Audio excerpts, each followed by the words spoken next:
Sometimes you just have to go the extra mile.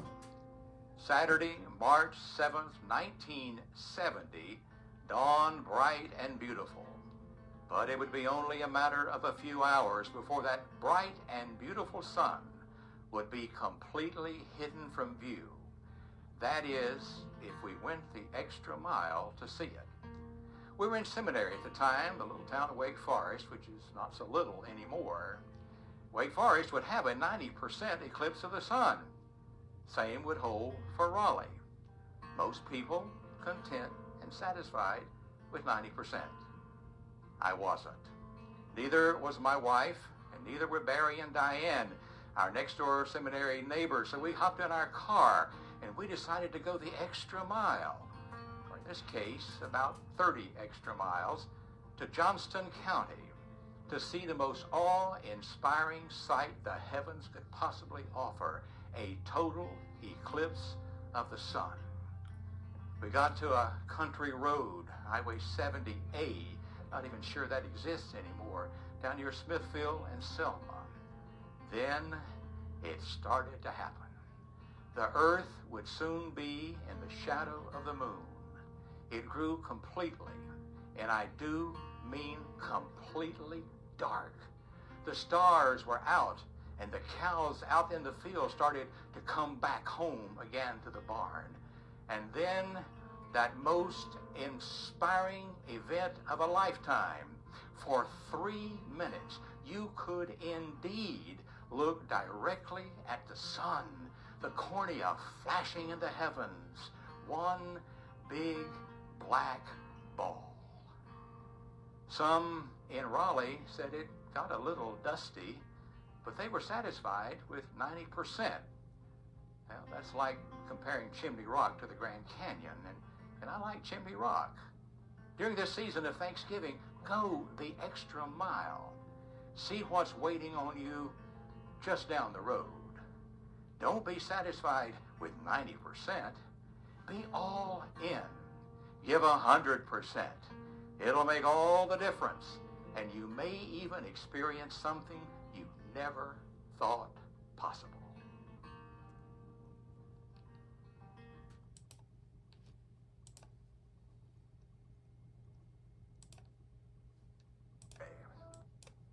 Well, glory.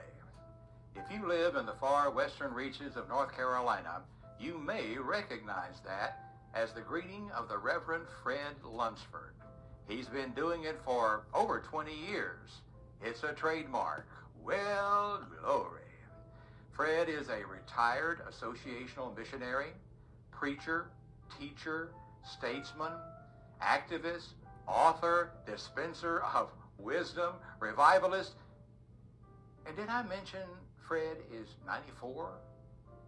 Talk about keeping on, keeping on. Well, this is the season of glory, especially if you look at Luke 2. Glory for the shepherds at the birth of Jesus. The angel of the Lord came upon them, and the glory of the Lord shone round about them. Glory from a multitude of the heavenly hosts. Glory to God in the highest, and on earth peace, goodwill toward men. Glory from a man named Simeon, who said of the baby Jesus that he was to be a light to lighten the Gentiles and the glory of thy people Israel. All of this from Luke 2, the famous Christian story that will be read millions and millions of times. Jesus eventually had to endure the cross.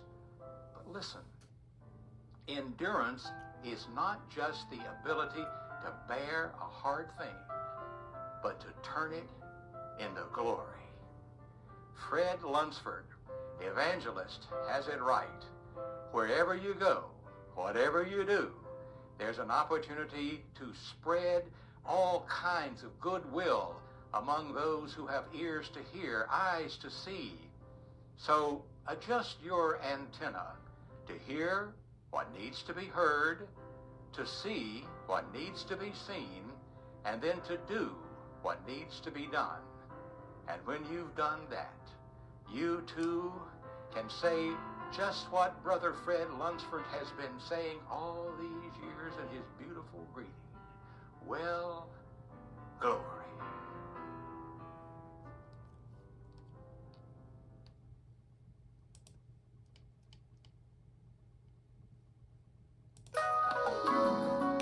Hello, everyone, and welcome to It's a Family Matter.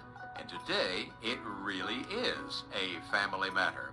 I'm Dr. Michael Blackwell, speaking with you today from the lovely and majestic Broyhill campus of the Baptist Children's Homes of North Carolina.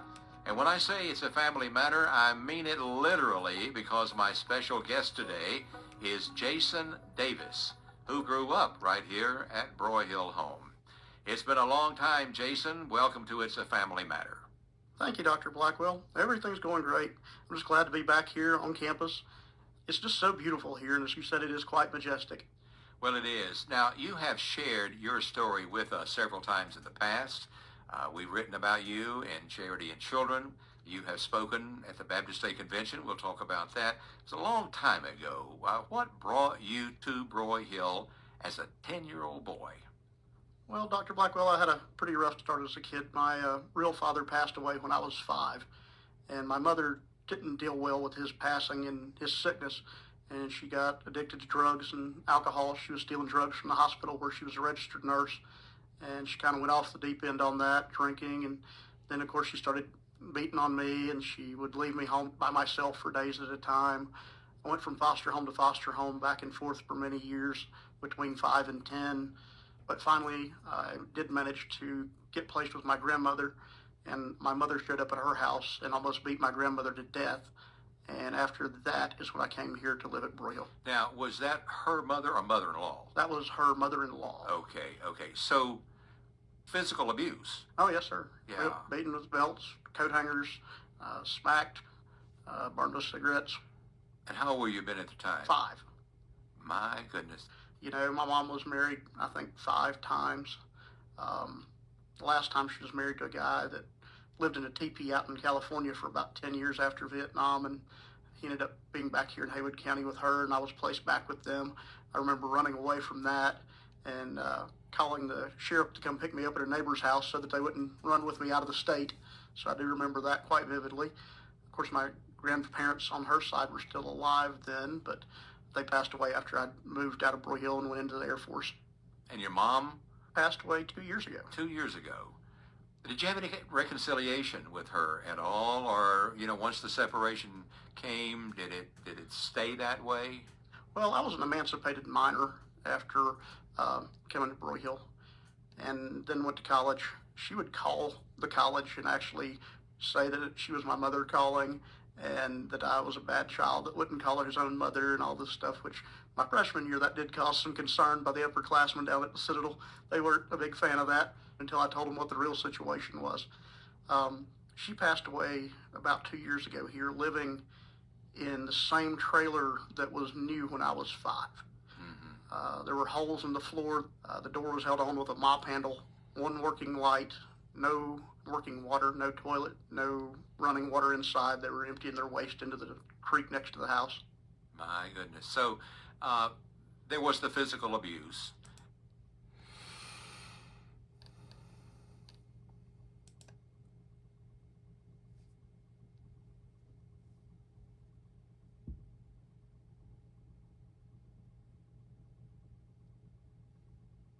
Has sprung. Finally. Ah, yes, spring has sprung. Finally. And what a winter it was. Wind, rain, sleet, snow, and so many power outages. March is a month of transition. We move our clocks forward, lose an hour. Love daylight savings time. My son's birthday is in March, as is the anniversary of my father's birth.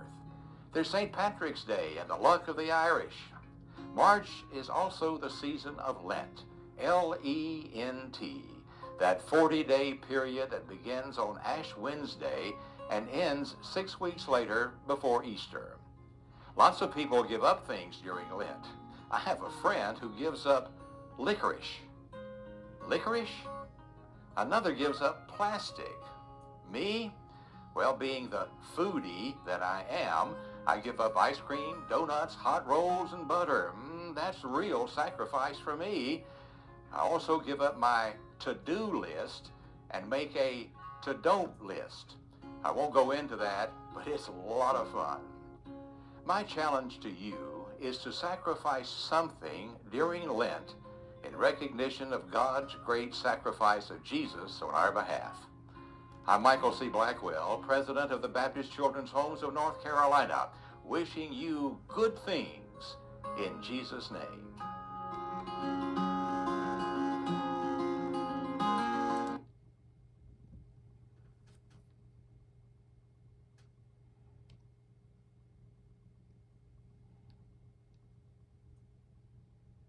Do you make any resolution? Hello everyone, and Happy New Year from the Baptist Children's Homes of North Carolina. Did you make any resolutions for 2019? Have you kept them? Well, I have only 3 wishes for you for this new year: physical strength, emotional resilience, and spiritual depth. Physical strength. You know, the older we get, the more important it is for us to keep our bodies in absolute top shape condition. Emotional resilience, so that when you are buffeted to and fro by the vicissitudes of life, that you'll be able to bounce back with even greater resolve. Spiritual depth, to realize there is a power in you that is available for you. These 3 wishes for you for the year ahead. So from Odom home to Moody home to your home, Happy New Year from the Baptist Children's Homes. From Oak Ranch to Care House to your house, Happy New Year. And especially from 2 of our newer ministries, the Bob and Carolyn Tucker Greater Vision Outreach Center based in Thomasville, and our wonderful, amazing ministry called Home Base on the campus of Western Carolina University. I'm Michael Blackwell, asking you to live into the year ahead with physical strength, emotional resilience, and spiritual depth.